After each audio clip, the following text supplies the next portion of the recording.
Então, nesse caso, a gente percebeu de maneira geral essas regras, e eu quero chamar a atenção para um detalhe, porque vez por outra a gente vê uma questãozinha aqui, uma questãozinha ali, que fala a respeito das proparoxítonas aparentes, ou também as chamadas esdrúxulas aparentes, tá? A proparoxítona é chamada de esdrúxula, tá legal?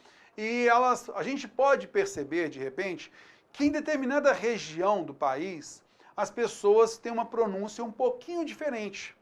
Então, o gramático, os linguistas, para evitar prestigiar somente uma determinada região, e notando que isso é da raiz da nossa linguagem, eles perceberam o seguinte, olha só, poxa, há algumas regiões que quando vão pronunciar a palavra, por exemplo, história, eu falei para você agora aqui que carie, história, né? Olha só, água.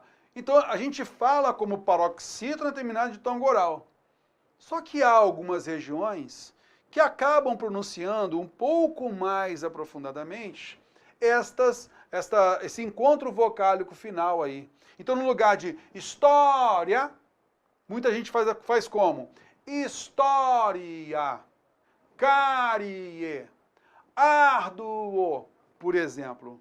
E aí eles começaram a perceber, opa, realmente, tem região que faz assim, tem região que faz diferente, né? Então, a gente de repente pode ter dúvida, vem cá, nesse caso, é proparoxítona ou é paroxítona terminada de tom oral? Então os linguistas mostram pra gente que, via de regra, a gente tem uma paroxítona terminada de tom oral. Quando o ditongo oral ele for crescente, os linguistas admitem uma separação silábica. Então, aquilo que era um ditongo, história, ditongo crescente, ele pode ser entendido também como um hiato. História.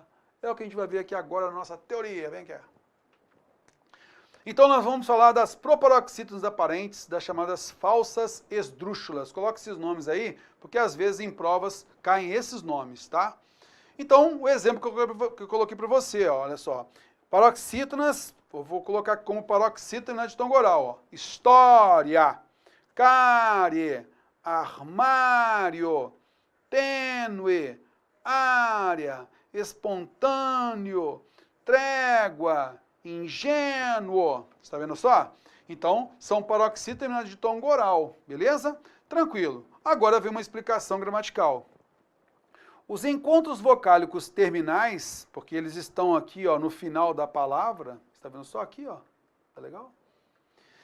Também chamados de postônicos, que isto é, após a sílaba tônica, que aqui eu já marquei para você, chamar de postônico por isso, tá? Só uma nomenclatura para você não se perder na explicação. E aí nós temos essas terminações aqui e tal. São considerados ditongos crescentes. Então, veja bem, moçada, não quero que você fique decorando essas terminações aqui, nada disso não. Só você entender que aqui nós temos uma paroxítona terminada de tom oral, beleza? Ó, são interpretados como paroxítona terminada de tom oral. Tranquilão? Só que são ditongos orais crescentes. História, carie, armário, tênue, área. Você está vendo só? Então é semivogal mais vogal, semivogal mais vogal. Tranquilo? Beleza. Então a divisão silábica que a gente pode ter aqui é a seguinte: história, carie, armário, tênue, área, espontâneo, trégua. Está vendo? Então, paroxítona terminada de ditongos orais e, nesse caso, crescentes. Show de bola, belezinha. Agora vamos aperfeiçoando a explicação. Mas, como a gente falou, também há a possibilidade, em última instância, de serem entendidos como hiato. Por que coloquei aqui em última instância? Porque você pode entender também como havendo um hiato, como sendo palavras proparoxítonas. Você pode entender também como último recurso. Primeiro, você observa se a paroxítona terminal de tom oral. Beleza?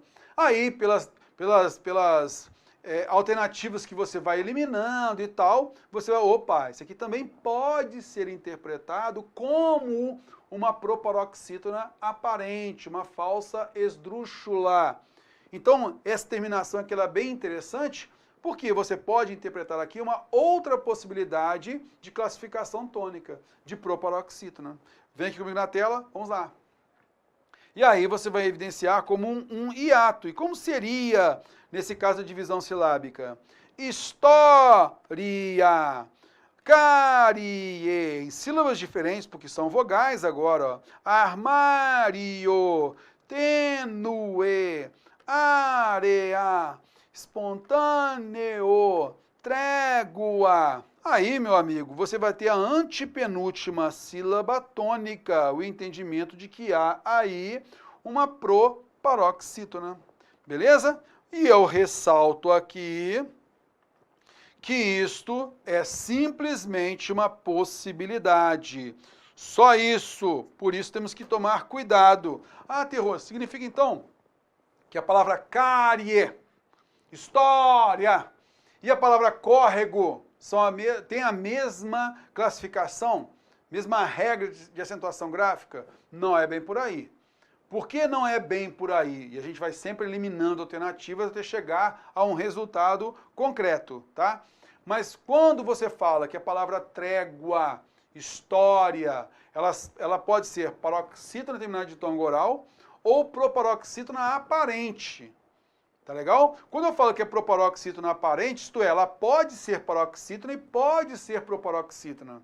Já a palavra córrego é uma proparoxítona propriamente dita. Não há possibilidade de você interpretar como paroxítona terminada de tom oral. Concorda comigo? Então não posso igualar pura e simplesmente a regra. Somente em última instância. Só depois de você realmente perceber as demais alternativas. Aí sim, opa, realmente concordo, é isso aí. Beleza? Vem comigo na tela, vamos lá então. Então a gente faz aqui, essa ressalva é muito importante, tá legal?